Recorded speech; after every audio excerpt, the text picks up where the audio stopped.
All right, guys, welcome to episode 9 of the Limitless Mindset podcast.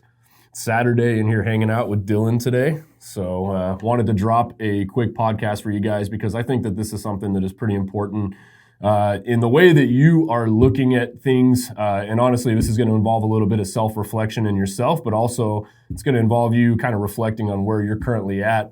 A lot of people obviously want to win in life, right? They want to do well. They want to continue to scale. They want to continue to grow. They want to progress. And, while I realize a lot of people are here today to kind of listen to this podcast to get different advice from me or, for hear from my team and hear different perspectives on different ways to develop and grow, I also understand that not everybody has it in them to want to be a full-blown, entrepreneur or be self-employed. You guys have heard me talk about before, for example, you have the integrators and you have the visionaries. So the visionaries are the really big picture people that kind of can see, their eyes are constantly looking down the road. They're not looking right in front of them. Equally as important in any business structure, though, is going to be the integrator, right? That's the person that takes the visionary's big picture, wild ideas, and they package them up and they put them together and they put them into play for the visionary. Those two things go hand in hand with each other, I think, in any successful organization. And truth be told, there's nothing wrong with being either one. Like I said, they both play a very equally important role. Visionaries tend to get a little more of the, on stage, everybody sees them. The integrators are kind of the unsung heroes. They're the ones that are behind the curtains making everything work. But again, they're equally as important. So when I get people that want to come work with me, I talk to people, I coach people, and, I kind of just have these conversations with them. I'm always curious to hear what they feel is getting in their way. And, a lot of the times I hear a lot of people say that it's really easy to place the blame on other people on why they're not where they want to be, right? They're in a certain company and it's, my boss is an asshole. He's not promoting me. My company has no room for, promotions. And, I work my butt off and, it's, I have these conversations and then I dig a little deeper, right? So talk to me. What do you do? What do you do to stand out? What do you do that's extra for them? And it's always, well, I show up every day. I do my job. I kind of, I'm always constantly hitting my performance goals. But here's the fucking problem with that, guys. That's your basic expectation when you're going to work. And this is the shit that drives me nuts is so many people have this thought in their head that because they show up and they do the bare minimum, right?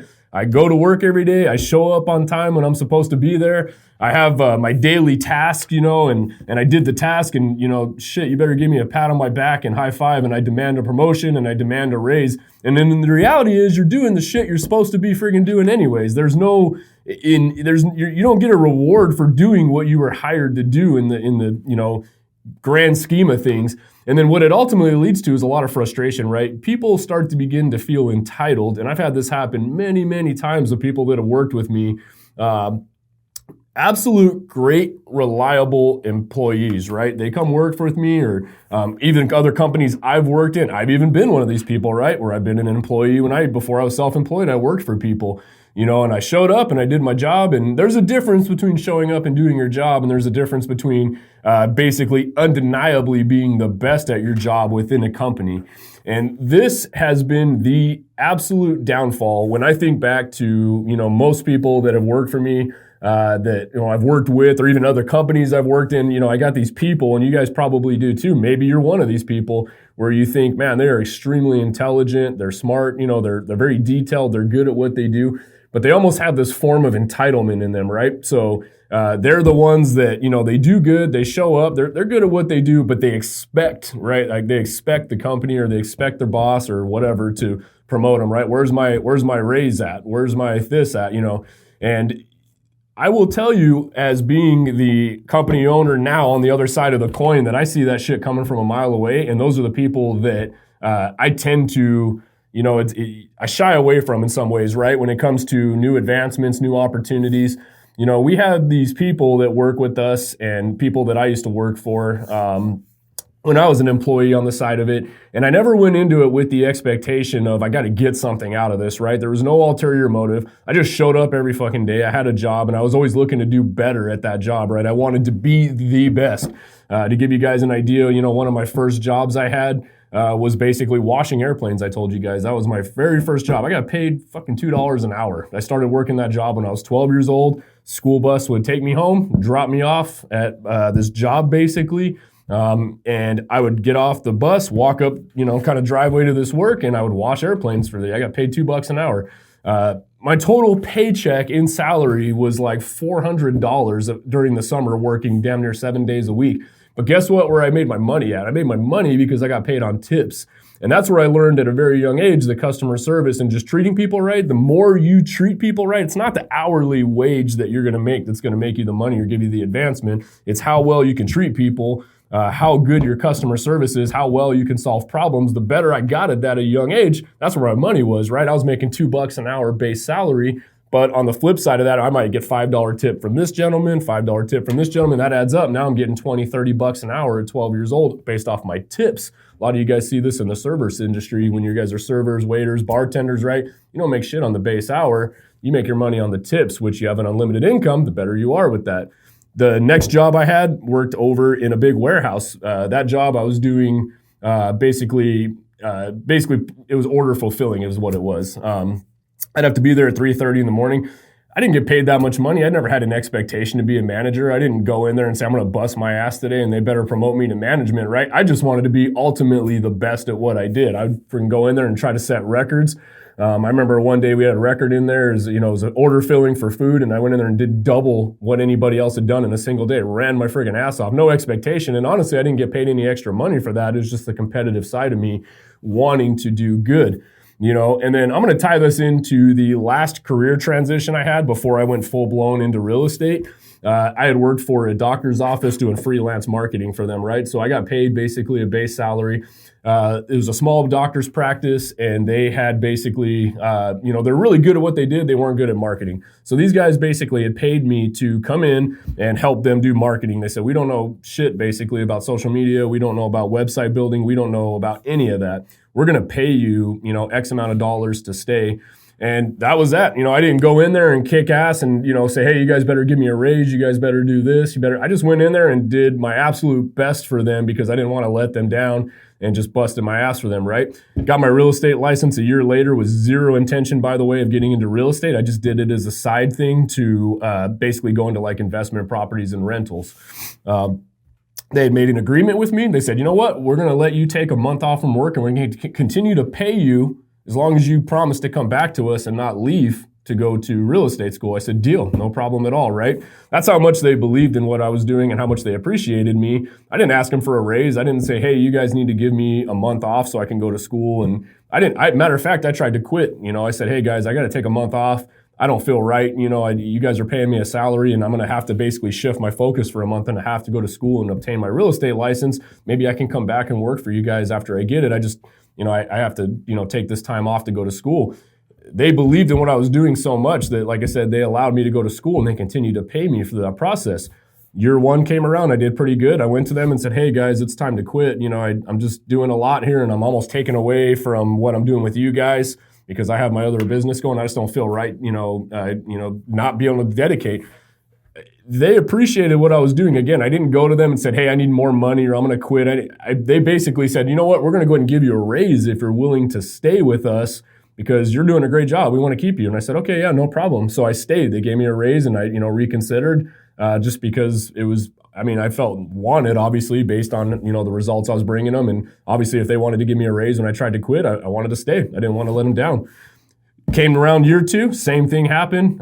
Told them, hey, my real estate business is starting to take off. I really think I'm going to pursue this. And they had offered me a raise again, which at that point I had declined to pursue real estate. And that's when I basically made a departure from that business. But the point being in that was that departure was not based on them not paying me enough money or me feeling underappreciated or me feeling like I deserve more money or any of that bullshit. It was basically I worked my ass off with those guys. And then when I went to quit and leave, they offered to give me a raise, right? I made myself undoubtedly one of their best employees, not through expectation, but just because that's who I am, right? I just said, I'm going to go in there and do the absolute best I can. I'm going to create so much freaking value for them that, they will never question whether I'm a good hire or not a good hire, right? You go so far above and beyond. We're seeing this now within our company as I've grown. We started off as a small team. when we made the decision to launch as a brokerage, I'm pretty big on hiring from within for the most part. Now, with that being said, we do bring people from the outside in if I'm looking for a certain position within the company that might have a skill set that I do not have from within.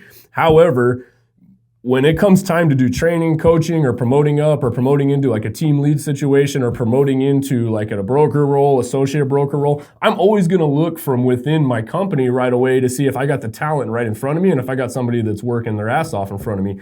I've had people work for me. I've had people on my team that were good people from a skill set standpoint, right? They had a shit ton of potential in them, but the problem is they always had an expectation that they deserve more, right? Every time we sat down to have a conversation, it was around, well, what am I going to get out of this? What am I going to get? Why should I do this if I'm not going to get this? So how the fuck do you think that looks to your employee or your boss when you're constantly sitting down and saying, what am I going to get out of this? What am I going to get? What am I going to get? What am I going to get? Instead of just saying, you know what, let me roll with it, and creating so much friggin' value for yourself. You're the one that always has a positive attitude. You're the one that's optimistic. You're the one that's willing to take on the projects first. You're the one that's extremely reliable. You're the one that just goes above and beyond no matter what with no expectation. You're not the one sitting there saying, well, if I'm going to do this, I better get a raise. If I'm going to do this, I better get, this in return. If I'm going to do this, I better get a share in the company. You got to think about it from a business owner's perspective. How are they seeing you? Are you creating the value to where they will never let you go, right? That's the thing I think a lot of people are really fucking up on these days, is that they're not thinking about the value that they're creating the business. You are approaching business right now when you're working in your company and maybe you're looking for a promotion and raise. Are you going above and beyond? That's the first question you should probably ask yourself is, are you creating so much value that they have no choice but to promote you? Or if tomorrow you said, hey guys, I'm going to go ahead and leave and go for another opportunity that's just kind of more aligned with my goals, that they're basically asking you to stay. They're begging you to stay because you've created so much value, right? I would really think about that, because right now, if you ask yourself in your current company, in your current position, if you tomorrow were to say, I'm going to put in a resignation and I'm going to go ahead and resign, would they try to keep you? Would they say, hey, you know what? You're worth way more to us. We want to, promote you. We want to keep you. Or would they instantly replace you because it's not a big deal, right? In your mind, you think you're just going above and beyond for these guys, when in reality, you're doing the bare minimum. You're not doing enough to set yourself apart, to stand out, to make them want to keep you. And that's the question I would ask yourself. And also, like I said, as you're taking these actions, don't ever go into this shit with the expectation that you deserve anything, right? None of us deserve shit. We all work for what we have. And I can promise you, when you change that mindset, when you're working, like I said, if you're looking to get promoted, if you're looking to get in on a business partnership with somebody, focus on the value that you bring with zero expectation in return, because I can promise you, as somebody who's on the other side of the coin, and I'm looking at people within my organization and team that I want to promote, I have people that have an extremely high skill set, very organized, very good at what they do, but their attitude absolutely kills any chance of me ever wanting to work with them, because it's always going to be that conversation in my head of, okay, there's a new opportunity.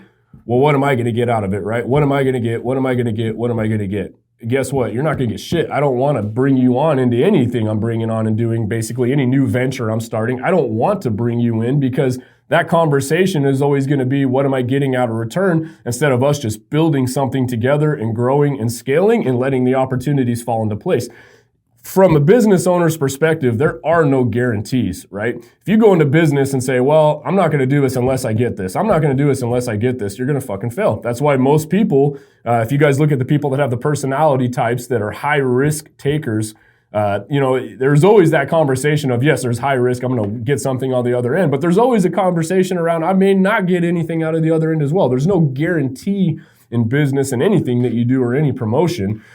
So when you are trying to rise up, when you're trying to get promoted, or when you're trying to come into a business partnership and you're trying to, create more opportunity for yourself, really put a focus around how you're showing up for those around you. How, are you creating that value? Are you undeniably the absolute best at what you do in that company that you're working for, or that organization? Without a doubt, are you being the absolute best? Are you showing up? Do you have a good attitude every day? Are you optimistic? Are you outgoing? Are you, it doesn't matter what you're going to get or not get out of it. You're just going to be the best you could possibly be, to where that company or that business owner or that management team is looking at you and saying, you know what, no matter what, we cannot let this person go. Or you know what, that project that's coming up right now, shit, we're going to start this new division. We're going to start this new team. We're going to start, this new business venture, and we need some help. Who are we going to bring in? Are you going to be that first person whose name pops up because you are the go-getter, you are the good attitude,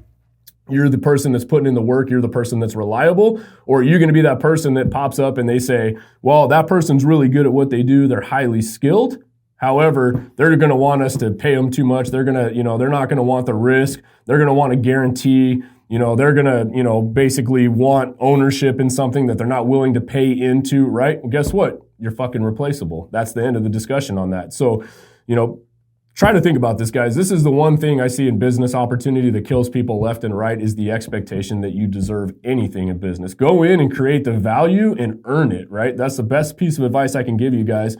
That's the thing for me when I go into any business venture. When I have friends that are in businesses that maybe I would like to be a part of, I don't go in and expect them, hey, I'm your friend, I expect a promotion. Hey, I already kind of work for you over here, I expect this.